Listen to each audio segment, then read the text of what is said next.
Jeigu tu protauji ir tu supranti, kad socialiniai tinklai yra darbas, kurį tu turi padaryti tam, kad uždirbti pinigų, tai nėra knygos rašymas ir mūzos laukimas.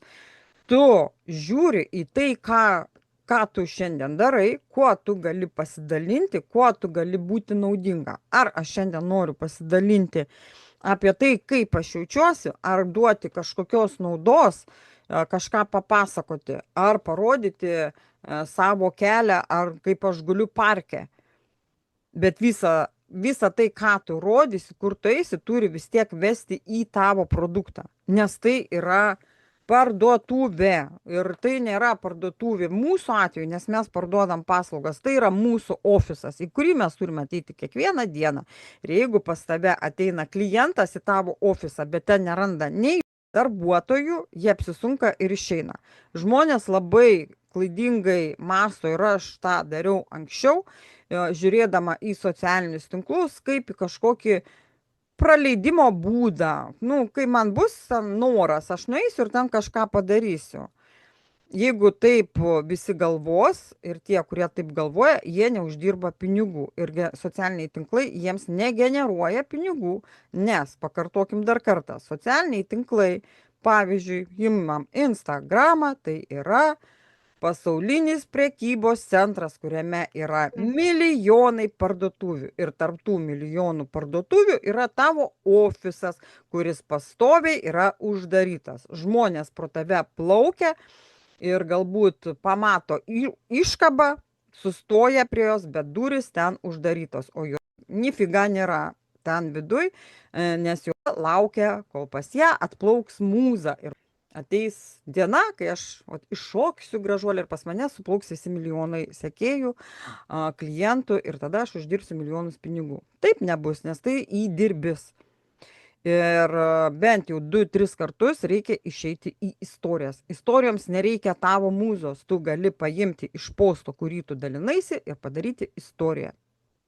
Padaryti reelsą. Reikia išmokti generuoti turinį, nelaukiant mūzos. Tie žmonės, kurie dar nesupranta, kad socialinis tinklas tai yra pasaulinis prekybos centras, kuriame yra ofisų milijonai ir parduotuvių milijonai, jie neuždirba pinigų. Ir tu esi tarp jų ir gali būti pirma kitų, kas pasims dalį rinkos ir uždirbs didžiausius pinigus. Nes mes dabar einam į rinką, kuri yra neužpildyta. Yra keletą ten tikrai gerų ekspertų, aš manau, ir mano nišoj, ir tavo nišoj. Bet žmonės ieško tokių ekspertų. Ir jie prieina prie durų, pabučiuoja duris ir išeina atgal. Vėl toliau ieškodami, kol atras kažką, kas pradės daryti tai kiekvieną dieną, kas pradės rodyti save kiekvieną dieną, kalbėti, save parduoti. Aš žinau, kad tai užtrunka laiko, kiekvienas darbas užtrunka laiko ir tam reikia skirti. Tu turi, eini į darbą, tu nelauki mūzos, kad tu eisi į darbą, į ofisą. Ar tu irgi sakai, man šiandien nėra nuotaikos, man reikia mūzos, kad ateitų ir aš eisiu į darbą.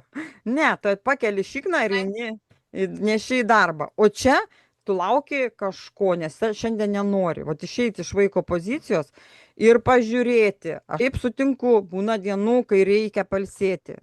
Reikia sustiguoti, susiplanuoti viską taip, kad tau liktų laiko socialiniams tinklams. Nelaukiant mūzos, o iš to, ką tu darei, pateikti ten.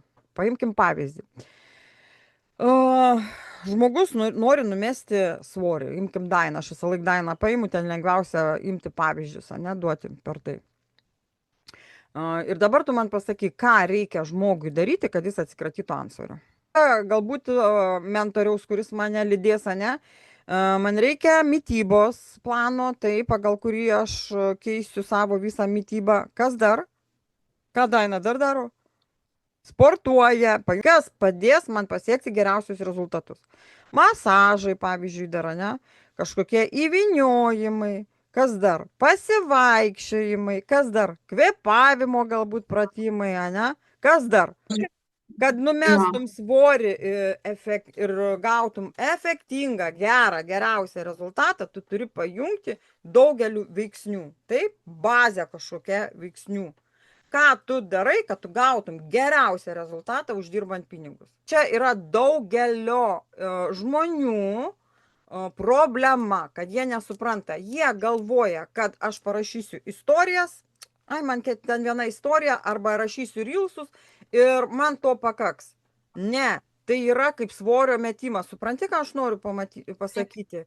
Jeigu tu nori būti liekna, graži, nuostabi, tu turi atlikti daug veiksmų. Tas pats ir jeigu tu nori uždirbti ir kurti savo verslą, tavo parduotuvė turi visada būti atidaryta ir tu turi traukti ten žmonės per postus, per rilsus, per istorijas, per savo kažkokį eksperto lauką, kuriame jau šilta auditorija. Mums reikia daugelio veiksnių. Tada mes sukursim savo tvirtą verslą, biznį, kuris tvirtai stovės kojomis ant žemės ir generuos mums pastovias pajamas. Tai nėra kažkokie pavieniai veiksmai, ane? Nesistemingi veiksmai. Mums net neša nesistemingi veiksmai rezultatų. Žiūrėk, kai tik tai su praeitą kartą pradėjai kurti postus, pas save iš karto pradėjai tik klientų, tau tai jau įrodo, kokia tu esi reikalinga žmonėms ir kaip tavęs tikrai reikia. Tik sustoji, viskas, nieko nebėra. Ir kuo daugiau tu veiksnių įjungsi į savo verslą, tuo daugiau klientų pritrauksi ir tuo greičiau įgyvendinsi savo svajonę. Bet tam reikalinga suaugusio žmogaus pozicija, kuris moka susidėlioti planus, susidėlioti žingsnius ir eiti pirmin pasiekti rezultatą.